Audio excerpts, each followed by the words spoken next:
여러분 안녕하십니까? 실버피아 온라인의 김효양 앵커입니다.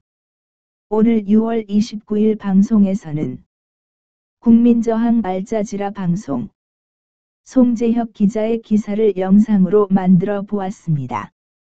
오늘 기사의 제목은 제가 장기요양기관 예산서 제출연환과 문제점입니다.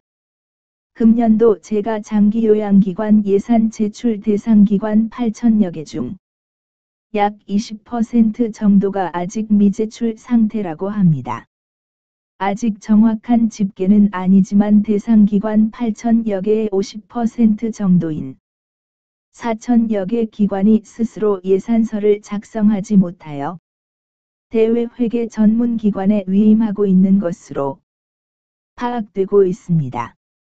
인건비 적정 비율을 스스로 맞출 방법이 없다고 생각한 제가 장기요양기관들이 대외회계 위탁기관에 의뢰했고, 이들 위탁기관들은 의뢰인들에게 자문을 한다는 이유로 의뢰인의 의지와 관계없이 임의로 인건비 적정 비율에 맞춘 실현 불가능한 예산서를 만들어 의뢰기관의 공인인증서를 사용하여 사회복지정보 시스템에 입력을 완료한 것으로 알려졌습니다.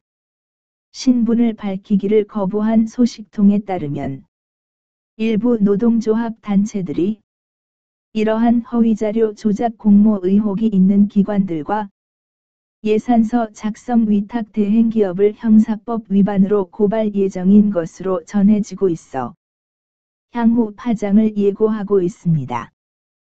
허위 예산서 작성 의혹이 있는 자료 제출도 문제지만 예산서 작성 과정에서 회계 위탁 전문기관은 의뢰기관의 인증서를 활용하여 사회정보 시스템 및 공단 시스템도 들어갈 수 있어 의뢰기관의 입소자 상세정보와 종사자 상세정보 열람이나 무단 불법 유출이 가능하여 개인정보 보호에 큰 문제가 일어날 수도 있다고 전문가들은 말하고 있습니다.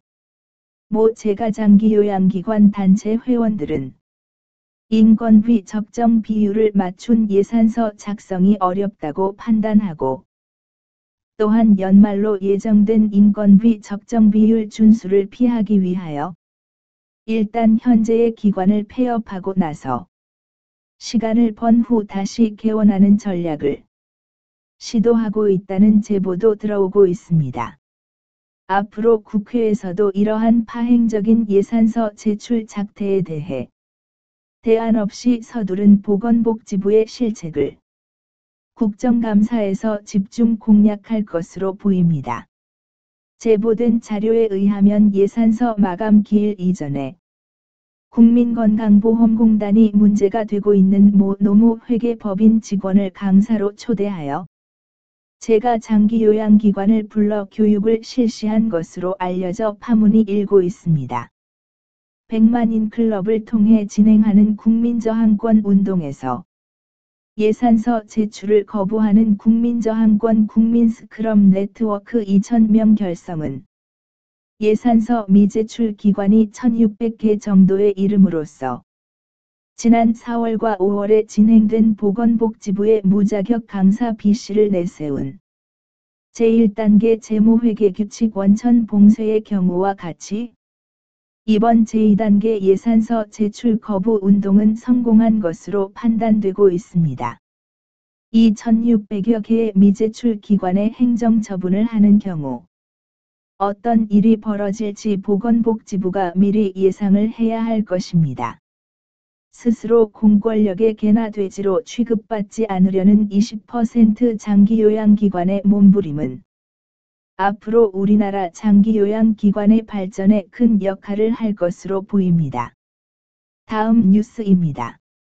제가 기관 중 방문 요양 및 방문 목욕의 경우 주 1회 실시하도록 되어 있습니다. 다만, 주 2회 이상 실시할 때는 급여 제공 기록지에 표기하도록 2011년 4월에 고시가 개정되어 있었습니다. 하지만 국민건강보험공단은 이를 지난 7년간 점검하거나 실시하도록 노력도 하지 않은 채 방치하고 있다가 갑자기 지난 5월부터 전국 재가장기요양기관에 공문을 보내 2011년 4월 이후 목욕을 2회 이상 실시한 경우 급여 제공 기록지를 제출하라고 했습니다. 장기요양보험 시행규칙에 따르면 서비스 종료 후 5년이 지나면 자료를 보관하지 않아도 된다고 명시하고 있습니다. 그런데 공단은 민법상의 부당이득금 반환 유효기간이 10년이라고 하여 자료 보관 기간이 5년이지만 7년 전의 자료인 2011년 4월 이후 자료 제출을 하지 않으면 환수를 하겠다고 으름장을 놓았습니다.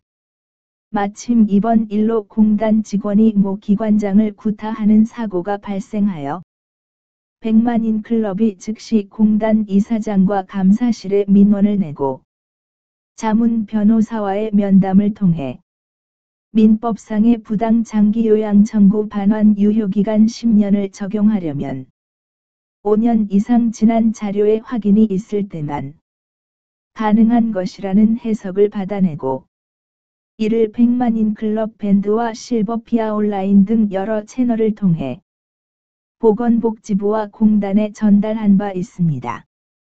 이를 철회하지 않으면 원주 국민건강보험공단 본부 앞에서 궐기대회와 직권 남용의 죄를 물어 형사법적인 고발을 할 것이라는 계획도 세워놓고 있었던 것으로 알려졌습니다. 결국 공단은 비공식 채널을 통해 이미 환수 예정 통보서를 보낸 기관을 대상으로 5년 이상 경과한 자료의 미제출 분에 대해서는 환수를 철회하겠다는 내용을 개별적으로 통보하고 있는 것으로 알려졌습니다. 국민저항 알자지라 방송 송재혁 특임 기자가 지적한 대로 법에 근거하지 않은 조사를 통해 환수하겠다는 결정을 한 공단의 작태는 규탄받아 마땅하지만 장기요양인들의 의견을 청취하고 이를 반영하고 있는 모습은 칭찬해야 하리라고 봅니다. 마이동풍 보건복지부와는 전혀 다른 모습을 보여주고 있습니다. 민간 장기요양인 여러분, 비영리 재무회계 규칙의 강제 적용, 직접 인건비 적정 비율 준수 의무화 고시, 국가가 직접 불공정 거래를 하겠다는 사회서비스진흥원 설립, 이와 같은 비합리적이고 야만적인 정책에 대해 국가가 하는 일인이 잘못되어도 따라야 한다거나 현지 조사가 무서워서 지켜야 한다는 가엾은 약자의 생각을 아직도 하고 계십니까? 우리 스스로 공권력의 개나 돼지로 취급받겠다고 자인하는 우리들의 자화상이 보이지 않는지요? 국민의 힘은 강합니다. 이제는 깨어 일어나 보건복지부의 잘못된 장기요양 정책에 대해서는 단연코 거부 활동에 참여해 주시는 것이 우리가 인간답게 살 수 있는 길입니다. 실버피아 온라인 김요양 사이버 기자가 전해드렸습니다. 이 영상 기사는 국민저항권 운동의 일환으로 작성되었습니다.